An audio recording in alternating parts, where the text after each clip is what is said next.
So I'd like to start by having you talk about what it's been like to be part of this whole transmedia convergence experiment with Defiance.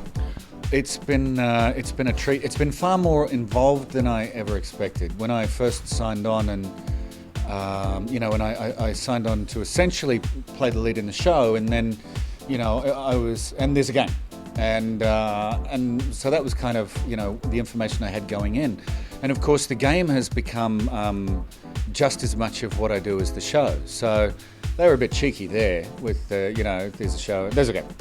But I love it, mate. I love it. I mean, I'm a crazy avid gamer, and I love the game. I mean, Defiance, the game, I think is fantastic. Just the idea of an MMORG, shooter. Oh, it's genius.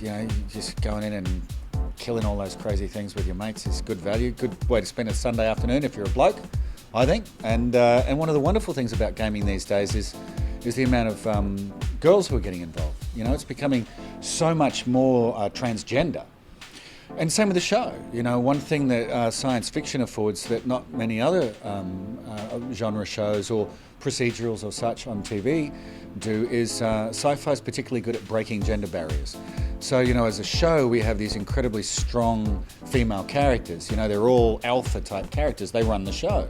They're the mayor and the doc and all of the power players. The Lady Macbeth character are all the girls. And, I think that's also another case where, we're bringing the girls in, bring the girls into the television show and bring them into the game. What are your thoughts about the experiments you guys have been doing with things like the recent Plague, where it starts in the game world and comes over into the television world? What's interesting, I was just talking to Nick from Tryon, and we were both talking about the press on the latest event, which is the Nanite Plague, and how people are starting to get that aha moment. The press in particular and critics are starting to go, now we see. Convergence was always going to be a bit of a slow burn. You can't do it all at once without handing over the show completely to the gamers, which is a really bad idea. It may sound like fun, but what you're going to end up with is a million people around the world going, now hit him on the head again. And you're going to end up with an hour of TV that's just bonk Nolan on the head again. That's really funny. I like that. So you have to have, this system that we have. And it is a bit more of a slow burn, but now with the Nanite Plague, we have the Razor Rain, we've got Rin, one of the characters, Rin, who has escaped the world of Defiance, the show, and is, and maybe paying a visit elsewhere. We have my character who may be turning up again in his off moments.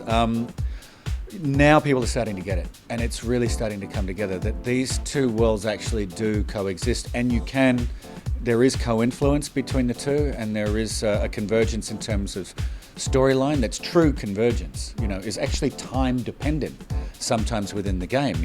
With the Nanite Plague, it's time dependent. It has to be cured by a certain date.